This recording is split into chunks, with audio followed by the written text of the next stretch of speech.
Carlos Stark here from Fightful.com. I'm joined on the line by two-time Olympic gold medalist and two-division world champion Claressa Shields, who is facing Christina Hammer for the undisputed WBA, WBC, WBO, and IBF middleweight titles on April 13th in Atlantic City, New Jersey. Claressa, how are you doing? How has training been going so far?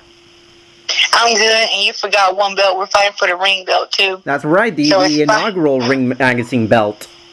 Yes, so it's 5 belts on the line. Camp has been going great. I'm in great shape. My weight is on point. I'm happy. Right now, camp has been, I believe, almost 4 to 5 weeks now. So we are, some days we, go hard, and then some days we just full of recovery because I have to make sure that nothing is hurt or messed up for the fight. So right now it's just like it's kind of like a back and forth time, but it's going great though. We're a few weeks away from one of the biggest fights in women's boxing in a very long time, and one of the biggest fights in boxing overall of the year so far. Are you feeling maybe any more pressure, or I guess are you sort of feeling the stakes that are in play to deliver a tremendous performance and have a memorable fight, with you two being in the main event of a Showtime televised card? You know what? I don't put that kind of pressure on myself. I just know that this is a great fight for women's boxing. I know that every time I perform that I raise the sport to a different height. So my main focus is just making sure that I'm focused, I'm in shape, healthy, and that I'm mentally just in a good place. And I know, me knowing myself, I'm going to go out there and perform. This is not the first time that I've been at the top of my career or been at the top. I've been at the Olympics twice. I've won world championships in the amateurs. I've won world titles already in the professionals. I've always been at the top. So, even though it's 4 belts, even though it's 5 belts and, it's against another tough opponent and it's going to be on Saturday night, Showtime, main event, it's still just, to me, it'll just be another fight till I have the outcome. Once I get the outcome, then I'll be, super excited and stuff. But I don't let myself get super excited before the actual occasion. Christina is, from what I could gather, is, taller than the average opponent that you've faced so far in your pro career. Has there been anything that you've sort of done differently to combat her height and, her impressive jab work, which she has used to win some of her world titles in the past? She's not the tallest fighter I've ever fought against. As far as in the pros, yeah, she's the tallest. But, I think people kind of don't know how big I am. She's 5'11", I'm 5'9". I have pretty long arms, too, and I have a really good jab, and I, have good head movement, and I can move my feet whenever I need to. I think that for this camp, though, I have been, making sure that I've been going, triple hard on my legs, with the sprints, the running, the leg drills, as far as in the boxing drills, cutting off the ring. I've been doing everything like that to really get my legs in shape, just in case, she may say she's going to get in there and stand in front of me and box me, but, she may run the whole night, and I may have to go in there and really hunt her down and have to chase her to, win rounds. So I'm just prepared to do that, and we've been working on cutting off the ring, and I've been sparring fighters taller than 5'9". I sparred against a heavyweight, Jared Anderson. He's ranked number 1 on the USA team, and I believe he like 6'2" or something. I've sparred, number 1 ranked Naomi Graham. She's heading to the Olympics in 2020 at 165 pounds, and she's 5'11", 6 feet. So, just with that, I've had great sparring and just making sure that I'm 100% ready and taking up all my boxes. There's a lot of debate today among pundits in women's boxing as to who the best pound-for-pound boxer today is, and you're certainly in the conversation along with Cecilia Braekhus, Katie Taylor, Amanda Serrano. In your eyes, you believe that the winner of this fight is definitively the number 1 pound-for-pound fighter today? I try to leave the comparisons to, the people who want to make those lists. Because I feel like, the lists have been unfair, since I turned professional. I feel like when you talk about a list of pound for pound, you can't just say, oh, because a fighter has 30-something wins and they're undefeated, undefeated that they're the best, pound for pound woman. It's about, skill set, and it's about punching power, and it's about, who would you rather box? I mean, who would you rather see in the ring? And when you watch them fight, you're like, damn, that's a really good skill boxer. She can jab. She can, throw combinations. She has good head movement, good defense and offense.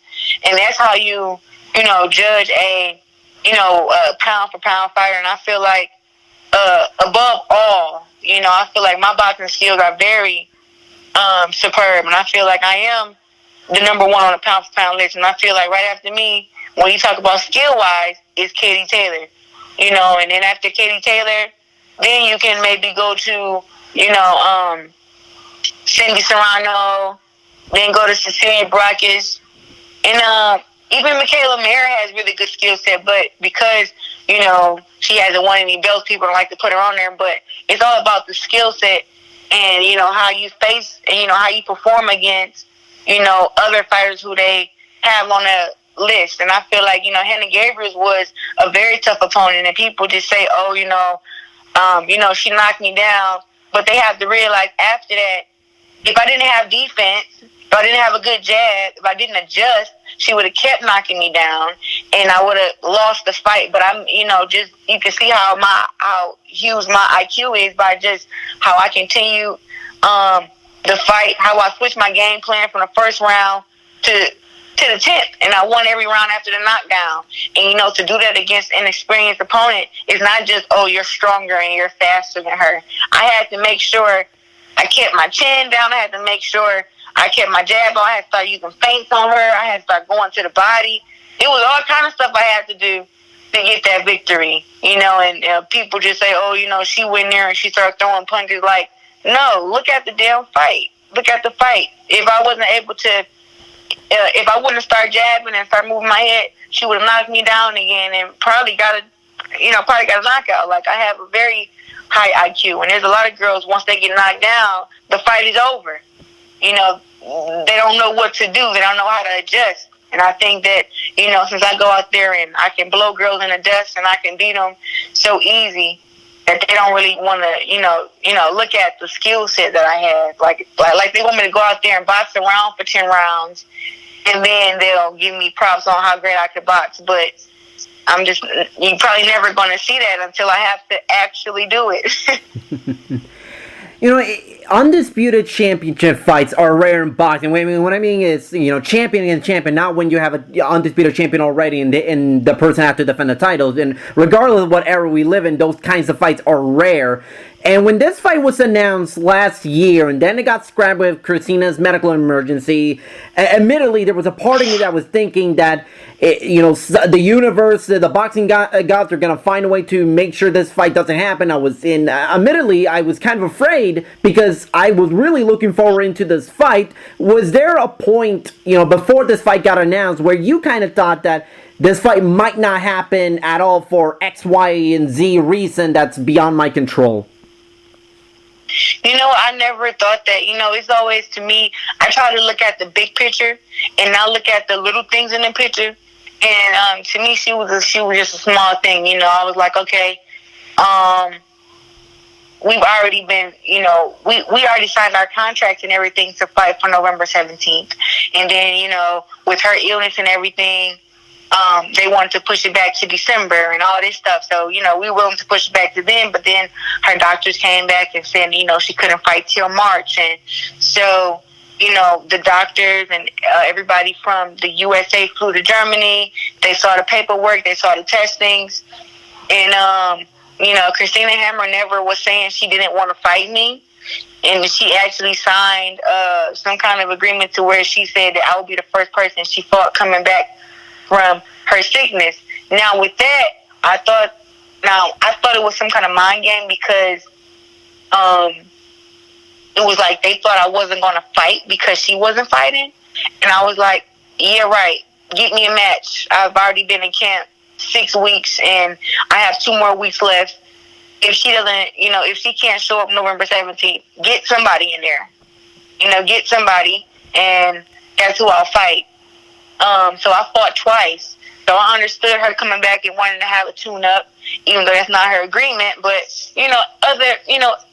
just thinking about it from a boxer standpoint, and to be completely fair, she did come off of illness. She does need to get back in the ring and shake some ring rust off and all that stuff. And I want to fight her at 100%.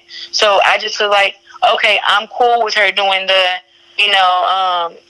fight that she wants to do, but it was already sealed on paper that me and her was going to fight. I just wasn't going to be inactive, while she got better, because I wasn't the one that was sick. So I never feared her. I never feared her not fighting me.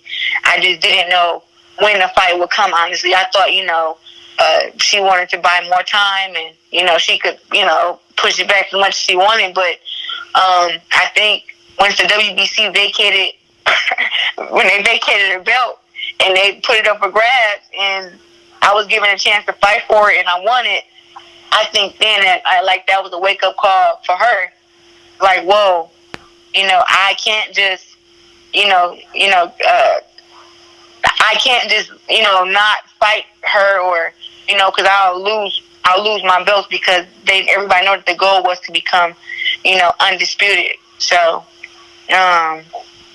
yeah, it kind of pissed both of us off, though, because it's like, I'm the WBC champion, I'm the WBC reigning champion, and she's the WBC champion in recess, so it's like we share a belt, which I don't like, and she doesn't like either. So it kind of added more fuel to the fire for the fight. Speaking on adding fuel to the fight, obviously you two have had a long history, a rivalry, fighting on the same Showtime card last year, and really I look at this fight, and it's kind of like a perfect storm for the sport. I mean, do you kind of look at this fight where it's the kind of fight where it kind of pushes women's boxing to the next level, and you just see an explosion of women's stars and opportunities to fight on bigger networks on a regular basis? Kind of like, off the top of my head, Chris Cyborg and Gina Carano did for women's MMA about a decade ago, which that fight kind of made paved the way for a lot of new stars in mixed martial arts. Make women's boxing great again. Okay, well, yeah, I definitely think this is the fight to make women's boxing great again, and I say again because women's boxing, there were some that were highly recognized, and but they just weren't on TV. So I think that with this new revolution we have going on, I think that this fight will just bring attention to people. Not even saying girl fight, but they'll be like, it's a boxing match on. And I think that this fight's going to do great views. And, I just think they'll be able to see, we can sell women's boxing. Women's boxing can sell, and they can sell just as good as the men, and, have just as a large following. And I think that this is the fight to do it. I'm hoping that after this fight, these other girls who, don't have belts, or, who have padded up records, and there's a lot of them, that they need to go fight some real fighters and, climb away at the ladder so I can have me some more opponents and, build themselves up so, when they make it to the point to where they can fight me, that they, have something to bring with them besides a big mouth. Bring a great record, bring some good names on your record, fight some title holders, just get their name up there, and I think that it'll be, great. You'll be able to really look at these girls. You won't just know who Claressa Shields is, but you'll know who the other girls are, and you can look them up, and you'll wonder who will win this fight. And I think that the first, pay-per-view women's fight, I believe, will be between me and Cecilia Braekhus, if she's, willing to come up to 154 and face me. I don't want to ask you to look past Christina Hammer, but have you sort of given any thought as to what your future past April 13th could be if you win? I mean, you would have cleaned out a division. Do you plan on going down to 150 or 154 to try to become a 3-division champion, or go back to super middleweight to try to become undisputed at that weight class, or just simply remain at 160 for the moment? I want to go to 160. I want to stay at 160, but then I do want to, like I said, if I was to go down to 154, it would be for Cecilia Braekhus. I would want to have a fight before her. If I could become a 3-time division champion, great. I would love to do that. And then I would love to fight against Cecilia Braekhus just to seal my name on the pound list as the number 1. And then after that, I would like to fight at 160, and defend my undisputed title. And it's a lot of competition at 168 now. I believe all the belts are taken. French Cruz has a belt. Elisa Napoleon has a belt. A girl just beat Femke Hermans for the belt. I can't remember the girl name. And I don't know who the BO champion is. But it's a lot of competition there. So if I want to be, a 3-time division, 4-time division champion, or be undisputed at 160 and 168, that would be, record breaking and great for me. And I'm all about breaking records. So, I would want to fight at 160 and keep defending my titles, but I also wouldn't be against going to 168 and, make it a goal to become undisputed there. And, as I get older, I don't think I'm going to get any bigger, but I can fight at 175 too, because a couple of those girls been yelling my name too since I moved down to 160. But I can weigh in at 168.3 and beat those girls at 175. Yeah, I saw, I believe they recently had a new WBO 175-pound champion, so that division is definitely opening up a little bit, it seems like. Yeah, women's heavyweight division. Sounds good. Before I let you go, I wanted to ask about the news of this film about yourself that's in the works. Your phone's going in and out. Barry Jenkins, who wrote Moonlight, writing the script. I wanted to ask, how did that project kind of came about, or how did it all happen? I know about the film.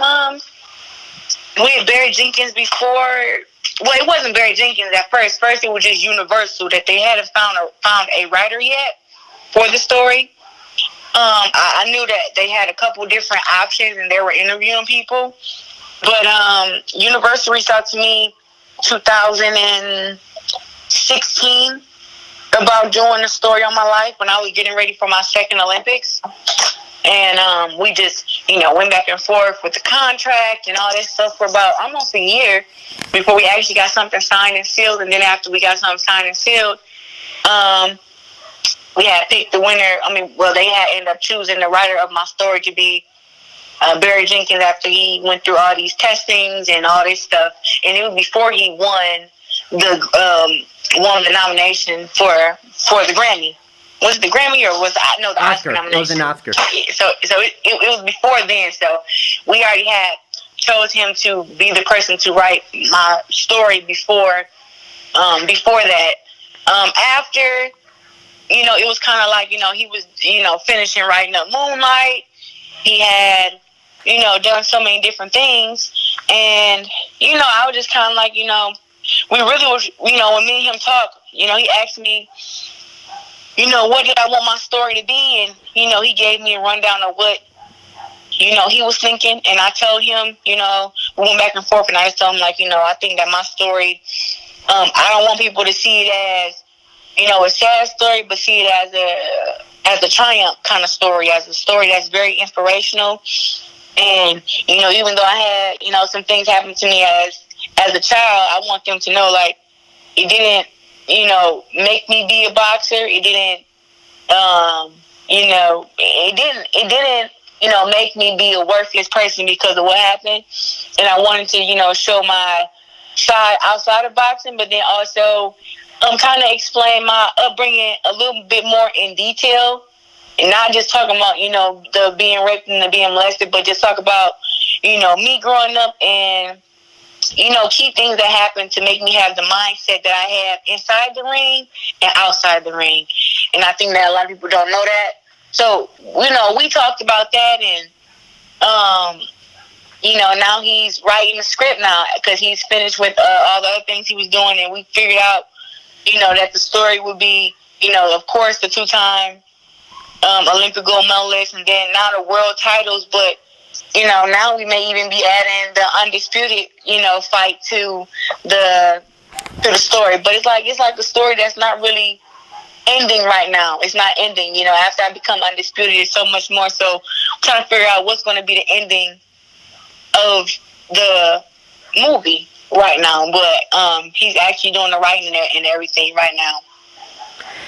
Last question. I mean, obviously, coming into this fight, I mean, you've been called as, I don't know if a pioneer would be the correct word, but you've certainly been one of the biggest stars in women's boxing, and there's certainly a lot of young girls and women look up to you. And you really, when you step into the ring, or just overall in everyday life, do you sort of take pride in the fact that you are being this positive role model, not just for little girls, hoping to attain the level of success that you have, but also, coming from Flint, Michigan, I know you certainly have a ton of pride being from there. Is that something that, that you kind of have to look back and say, wow, I mean, I'm doing so much, being such a force for good right now, and I hope that can keep going on with my as I keep with my boxing career? I mean, I've never been a person to get into trouble, and I've always been a person to, give advice and try to lead by example. Even in the amateurs, I never smoked or drank and stuff like that. So I try to be like a person that you can, look up to and stuff like that. But I just feel like with me being a role model, I just think it's best for me to just continue to be myself. And I mean, I think I'm a pretty good person. I believe in God. Like I said, I don't drink and I don't smoke, and I continue to grow as a person. But the main thing is being who I am. Not letting the cameras change me. And no matter who say, oh, women shouldn't be so outspoken and you should be more humble and all this bull crap. I think that people need to know that there are so many different kind of women, just like there are different kind of men. And if they're gonna start getting behind women's boxing and getting behind women, period, they need to understand that it's not just one definition of what a strong woman is or what a strong person is. Some people are strong and they don't have to say anything. But then there are some people that's strong who have to speak it and to actually do it. And, I feel like, I just want to continue to just, keep it real and continue to be myself. But I don't think that I don't have any problems with like staying out of trouble, because I've never been a person to like dealing with trouble as far as in street fights, dealing with the law. I've never been that kind of person to do that. I'm always like boxing. I'll talk my trash here and there, but I'm not a person to try to influence other people to do, stupid or bad things, So hopefully I'm setting a great example. And I believe I am, because all the little girls who look up to me, and even the little guys, they inbox me some of the craziest stuff on Instagram and Facebook.